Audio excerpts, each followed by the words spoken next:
इस्तिस्ना बाब 23। जिसके खुद से कुचले गए हों या आलत काट डाली गई हो वो खुदाम की जमात में आने ना पाए।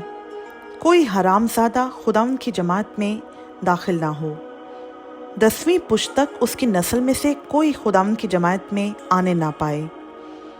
कोई अमूनी या मुआबी खुदाम की जमात में दाखिल ना हो। 10वीं पुश्त तक उनकी नस्ल में से कोई खुदाम की जमात में कभी आने ना पाए, इसलिए कि जब तुम मिस्र से निकलकर आ रहे थे तो उन्होंने रोटी और पानी लेकर रास्ता में तुम्हारा इस्तकबाल नहीं किया, बल्कि बऊर के बेटे बलाम को मसोपोटामिया के फतूर से उजरत पर बुलवाया ताकि वो तुझ पर लानत करे। लेकिन खुदाम तेरे खुदा ने बलाम की ना सुनी, बल्कि खुदाम तेरे खुदा ने तेरे लिए उस लानत को बरकत से बदल दिया, इसलिए कि खुदाम तेरे खुदा को तुझसे मोहब्बत थी। तू अपनी ज़िंदगी भर कभी उनकी सलामती या सआदत का ख्वाह ना होना। तू किसी अदूमी से नफ़रत ना रखना, क्योंकि वो तेरा भाई है।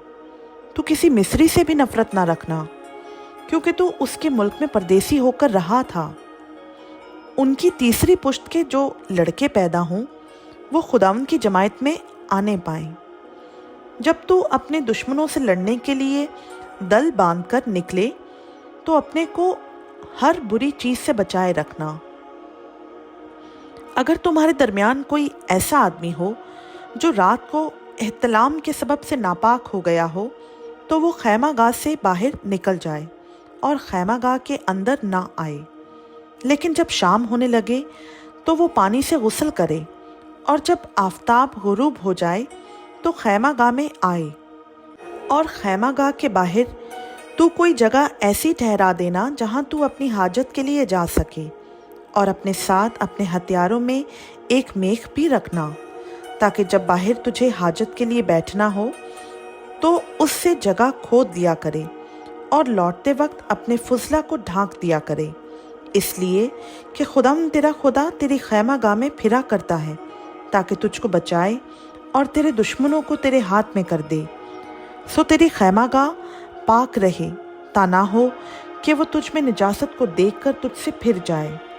अगर किसी का गुलाम अपने आका के पास से भागकर तेरे पास पना ले तो तू उसे उसके आका के हवाला ना कर देना, बल्कि वो तेरे साथ तेरे ही दरमियान तेरी बस्तियों में से जो उसे अच्छी लगे उसे चुनकर उसी जगह रहे। सो तू उसे हरगिज़ ना सताना। इस्राएली लड़कियों में कोई फहाशा ना हो और ना इस्राएली लड़कों में कोई लूती हो। तू किसी फहाशा की खर्ची या कुत्ते की उजरत किसी मन्नत के लिए खुदावंद अपने खुदा के घर में ना लाना, क्योंकि ये दोनों खुदावंद तेरे खुदा के नज़दीक मकरूह हैं। तू अपने भाई को सूद पर कर्ज ना देना, ख्वाह वो रुपए का सूद हो या अनाज का सूद या किसी ऐसी चीज़ का सूद हो जो ब्याज पर दी जाया करती है।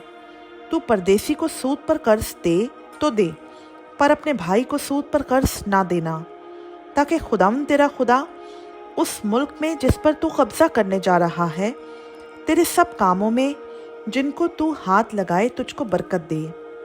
जब तू खुदावंद अपने खुदा की खातिर मन्नत माने तो उसके पूरा करने में देर ना करना, इसलिए कि खुदावंद तेरा खुदा ज़रूर उसको तुझसे तलब करेगा, तब तू गुनाहगार ठहरेगा।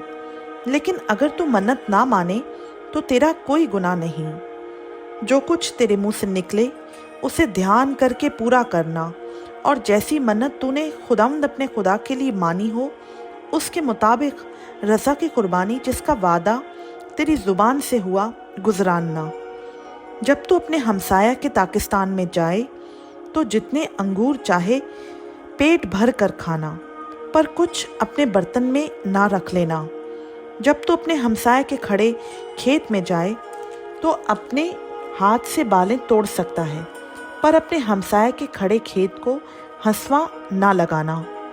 खुदावंद का पाक कलाम का पढ़ा, सुना, समझा और कबूल किया जाना हम सबों के लिए बाइस बरकत हो। आमीन।